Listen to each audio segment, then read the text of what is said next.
कौन सा टॉपिक पढ़ेंगे? तंत्रिका तंत्र। देखो, तंत्रिका तंत्र या नर्वस सिस्टम के बारे में अगर हम बात करें तो इसका कुल मिला के मतलब एक होता है दिमाग, हमारा जो मस्तिष्क होता है ना। तो क्या है तंत्रिका तंत्र?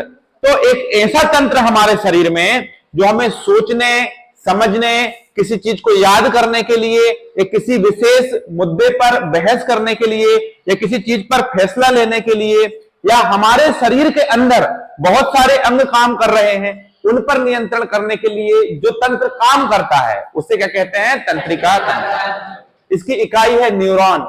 न्यूरॉन जिसे हम कहते हैं हमारे शरीर की सबसे लंबी अगर कोई कोशिका है तो वो न्यूरॉन है। डायग्राम के माध्यम से सब समझेंगे, लेकिन फिलहाल केवल आप इतना याद रखो कि तंत्रिका तंत्र जो होता है। अच्छा, आप मुझे एक बात बताओ कि जब आप पानी पीते हो तो आप उस पानी से बोलते हो कि भाई सीधा पेट में जाना, फेफड़ों में मत जाना, हाँ कि नहीं?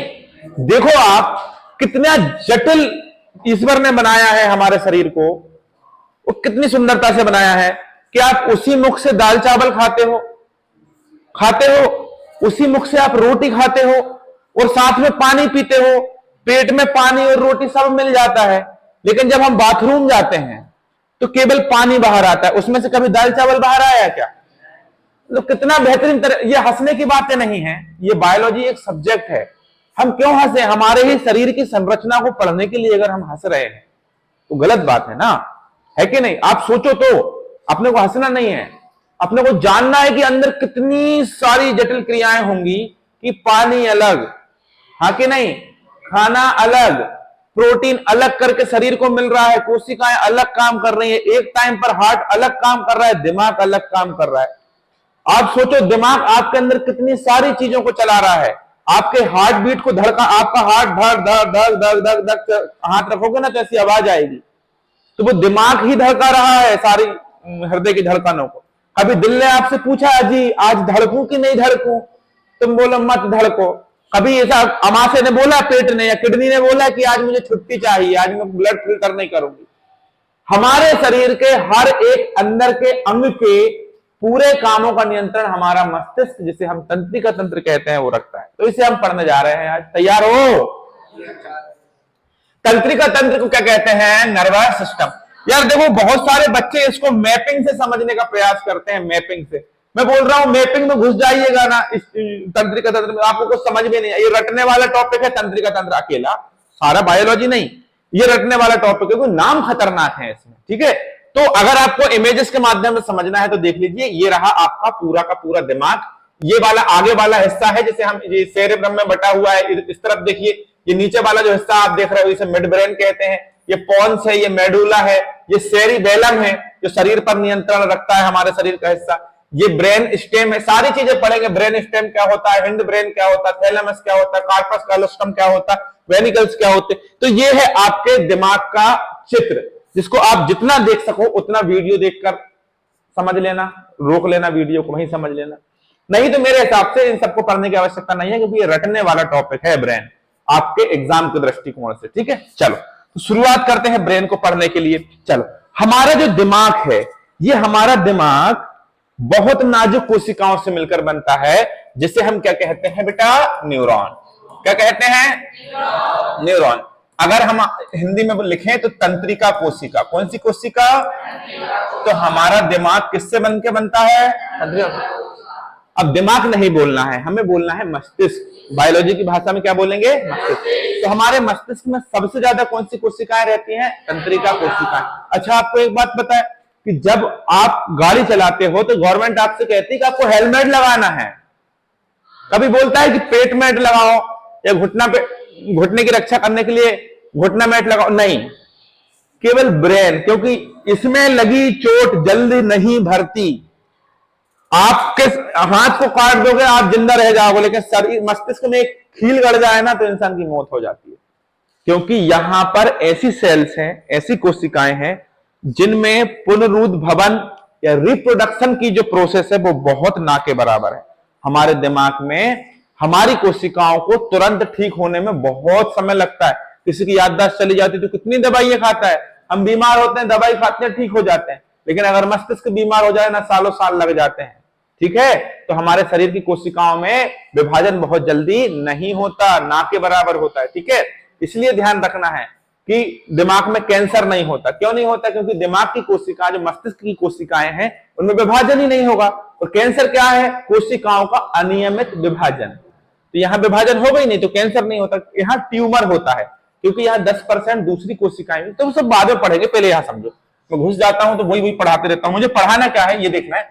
हमारा मस्तिष्क किन कोशिकाओं से मिलकर बनता है? तंत्रिका या न्यूरॉन कोशिकाओं से। क्या इनमें रिप्रोडक्शन पावर ज्यादा होती है, कम होती है? विभाजन की जो घटना होती है इनमें कम होती है कि ज्यादा होती है? कम होती है ना, बहुत कम होती है, ना के बराबर होती है। ठीक है, अच्छा ये देखो, ये बहुत नाजुक अंग है हमारा मस्तिष्क।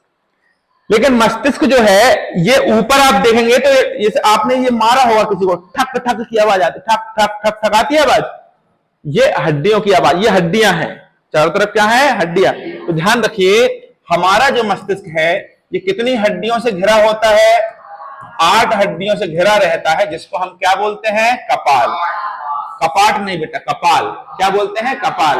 और इन 8 हड्डियों के जस्ट नीचे एक झिल्ली होती है, इस झिल्ली को हम बोलते हैं मेनिनजेज नाम की झिल्ली। कौन सी झिल्ली? मेनिनजेज। अगर इस मेनिनजेज नाम की झिल्ली में चोट लग जाए मस्तिष्क में, या सूजन आ जाए इस पर, तो हमें उल्टी होना प्रारंभ हो जाएगी। हमें क्या आने चालू हो जाएंगे? चक्कर आना चालू हो जाएंगे। तो ठीक है, हमारे मस्तिष्क में कौन सी झिल्ली होती है? मेनिनजेज। अच्छा, ये मेनिनजेज नाम की जो झिल्ली होती है, इसमें चोट लग जाए, सूजन आ जाए तो क्या हो सकता है? उल्टी या चक्कर आने लगते हैं। हमारा मस्तिष्क कितनी हड्डियों से ढका रहता है? 8, जिसे हम क्या बोलते हैं? कपाल। जिसे हम क्या बोलते हैं? अब आपसे पूछे सर हमारे मस्तिष्क का वजन कितना होता है, तो आपको बताना है कि हमारे मस्तिष्क का जो वजन होता है वो होता है 1450 ग्राम। कितना ग्राम होता है? औसतन कितना होता है? 1450।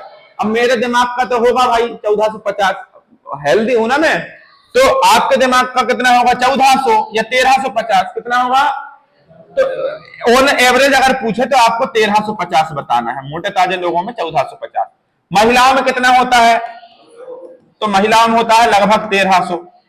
कितना होता है? 13, मतलब 50-100 ग्राम महिलाओं में कम ही। एग्जैक्ट नहीं बता सकते यार, कोई भारी है तो उसका मुंडा बड़ा है, दिमाग बड़ा है कि नहीं? तो एग्जैक्ट तो नहीं बता सकते ना, लेकिन 2.5 किलो तो नहीं होता।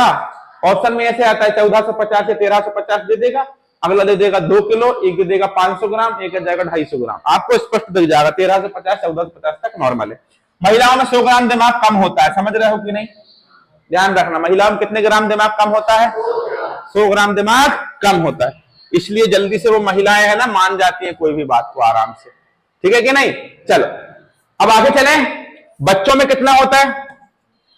बच्चों के दिमाग का वजन कितना होता है? बच्चों के दिमाग का वजन होता है लगभग कितने ग्राम? 400 ग्राम। कितने ग्राम? अब एक बात सुनो, हमारे मस्तिष्क में 70,000 से 80,000, क्या बोलोगे बेटा? 70,000 से 80,000 विचार जन्म लेते हैं। क्या लेते हैं? विचार जन्म। और ये सभी विचार कैसे होते हैं? नेगेटिव। ठीक है, ध्यान रखना, हमारे शरीर में 70-80,000 90,000 विचार एक दिन में 90,000 विचार जन्म लेते हैं, जिनमें से अधिकतर जो होते हैं वो कैसे होते हैं? नेगेटिव। तो अगर आपको ये लगेगा अरे यार मैं बहुत नेगेटिव फील कर रहा हूं, तो केवल तुम ही नहीं, हर व्यक्ति के दिमाग में नेगेटिव ख्याल आते हैं। तो आज की ये बात स्पष्ट हो गई कि जब भी आपके अंदर नेगेटिविटी आ रही, घबराना नहीं है, क्योंकि ये सामान्य गुण है और सबके अंदर आती है, सबके अंदर आती है नेगेटिविटी। ठीक, ऐसी स्थिति में क्या करें? कुछ मत करें, नहा लें। सबसे बड़ी औषधि बता रहा हूं, जब आपका मन उदास हो जाए, जब आप घबराओ, जब आप नहा लीजिए। क्या कर लीजिए? देखना, नहा के एकदम आपको पूरे विचार कहां गोल हो जाएंगे पता ही नहीं चलेगा आप, और एक खुशी का अनुभव होता है। ठीक है, तो जो लोग नहीं नहाते उनके लिए बहुत अच्छा उपाय है। अच्छा, आपसे पूछे कि हमारे शरीर का सबसे मोटा अंग क्या है, तो आप क्या बताना? मस्तिष्क। ठीक है, ये किसी डॉक्टर ने नहीं बोला कि नहा लीजिए नेगेटिविटी, ये मैं बोल रहा हूं। ठीक है, क्योंकि मैं यही करता हूं, नहा लो, बढ़िया, अच्छा हो जाता है व्यक्ति।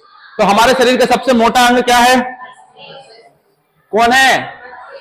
मस्तिष्क है। बहुत बढ़िया, चलो आगे चले। बहुत बढ़िया। अब हमारा जो मस्तिष्क है, क्या बोल रहे हैं हम?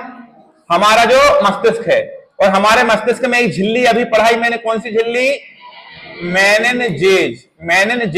ध्यान रखना, इसमें चोट लग जाए, सूजन आ जाए तो क्या हो जाएगा? उल्टी और चक्कर। और इसी में एक रोग भी हो जाता है, मेनिंजाइटिस। कौन सा रोग? आपसे पूछे मेनिंजाइटिस रोग कहां से संबंधित है? मस्तिष्क से। तो हमारी जो मस्तिष्क है और हमारी जो झिल्ली है, मेनिंजेस झिल्ली, यहां पर एक द्रव होता है जिसको हम बोलते हैं सेरिब्रो स्पाइनल फ्लड या लिक्विड या द्रव। कौन सा द्रव भरा रहता है मस्तिष्क और मेनिंजेस झिल्ली? कौन सा? अरे बोलिए भैया, मस्तिष्क और झिल्ली के बीच में कौन सा द्रव? और एक और चीज आपको ध्यान रखना है कि हमारे दिमाग में सबसे प्रचुर मात्रा में कौन सा तत्व पाया जाता है? सोडियम। कौन पाया जाता है? सोडियम। सोडियम का सिंबल क्या होता है? सोडियम का सिंबल, ठीक है। हमारे मस्तिष्क में सबसे ज्यादा कोशिका कौन होती है? न्यूरॉन। कौन होती है? न्यूरॉन, जिनको हम क्या बोलते हैं? तंत्रिका कोशिका। क्या बोलते हैं? तंत्रिका कोशिका। अरे क्या बोलते हैं जी? क्या इनके पास न्यूनतम पुनर्जन्म की क्षमता होती है? ये जल्दी जल्दी विभाजित नहीं हो सकती, इनको विभाजित होने के लिए बहुत लंबा समय, ना के बराबर विभाजित होती है। अरे हाँ कि नहीं? मस्तिष्क में झिल्ली पाई जाती है, उसे क्या कहते हैं? क्या कहते हैं? मेनिंजेस झिल्ली और मस्तिष्क के बीच में कौन सा द्रव होता है? कौन सा द्रव? सेरिब्रो स्पाइनल द्रव। अब मेरी बात सुनिए जरा ध्यान से। इस मेनिंजेस झिल्ली के कितने भाग होते हैं? 3।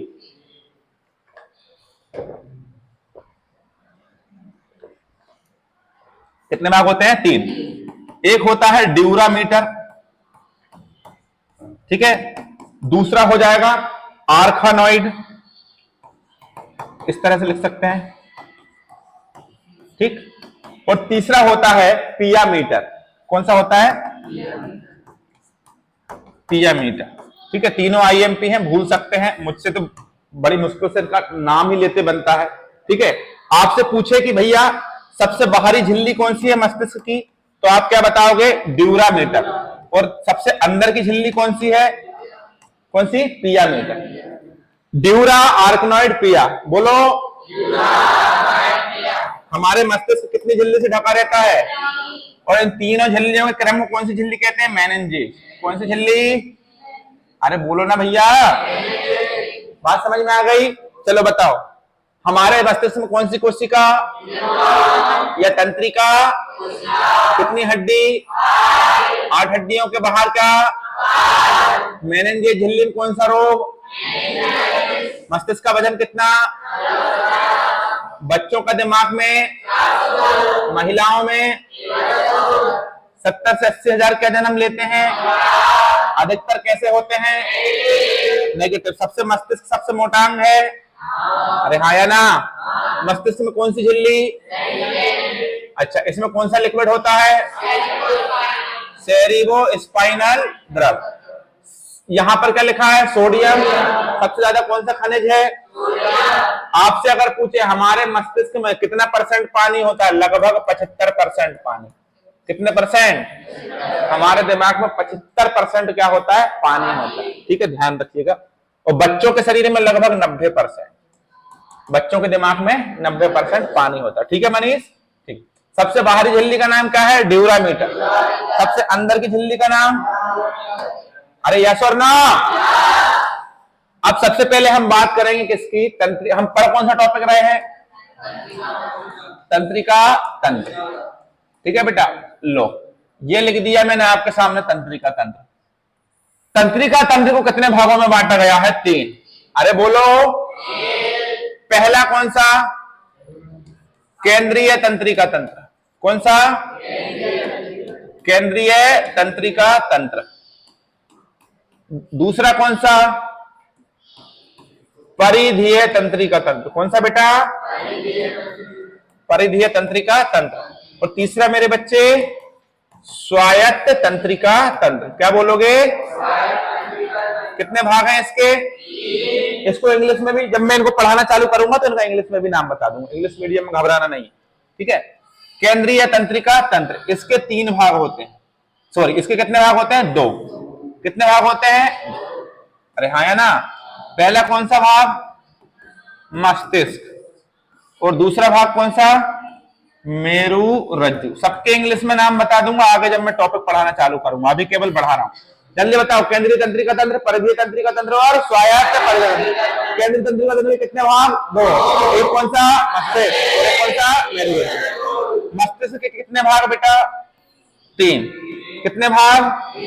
कितने भाग? पहला अग्र मस्तिष्क, दूसरा मध्य मस्तिष्क, मध्य मस्तिष्क और तीसरा पश्चिम मस्तिष्क। कौन सा मस्तिष्क? तो मस्तिष्क कितने भाग हैं? अग्र मस्तिष्क, मध्य मस्तिष्क, पश्चिम मस्तिष्क। कितने भाग हैं? कौन कौन से? अग्र मस्तिष्क दिख रहे हैं कि नहीं? चलो देखो यहां पर ध्यान से,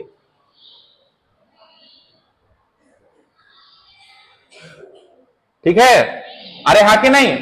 अब अग्र मस्तिष्क के बारे में अगर अपन बात करें, ओहो, अग्र मस्तिष्क के बारे में अगर अपन बात करें तो इसके कितने भाग होते हैं? 2। अरे 2। एक कौन सा? सेरिब्रम, सेरेब्रम, और दूसरा कौन सा? डायनसिफेनॉल। कौन सा भाग होता है बेटा? पहला कौन सा भाग होता है? सेरेब्रम। दूसरा बोलो ना, पढ़ो पूरा। सबसे पहले बताओ तंत्रिका तंत्र कितने भाग? पहला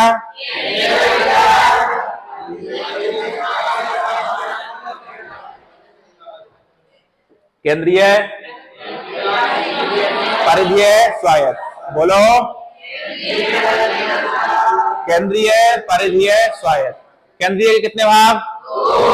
कौन कौन से? मस्तिष्क और मस्तिष्क और मस्तिष्क और मस्तिष्क के कितने भाग?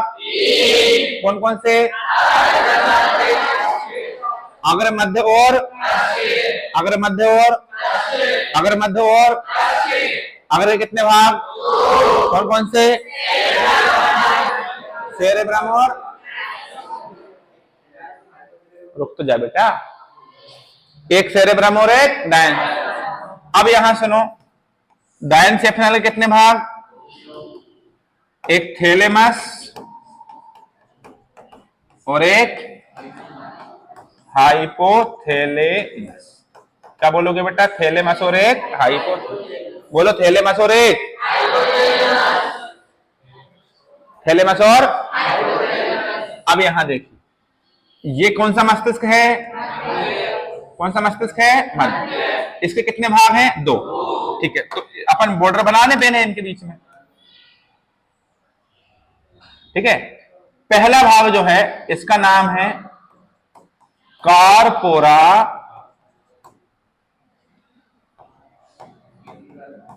क्वाड्रिजेमिना। Corpora quadrigemina. बोलो जल्दी से, 3 बार बोलो। Corpora, corpora.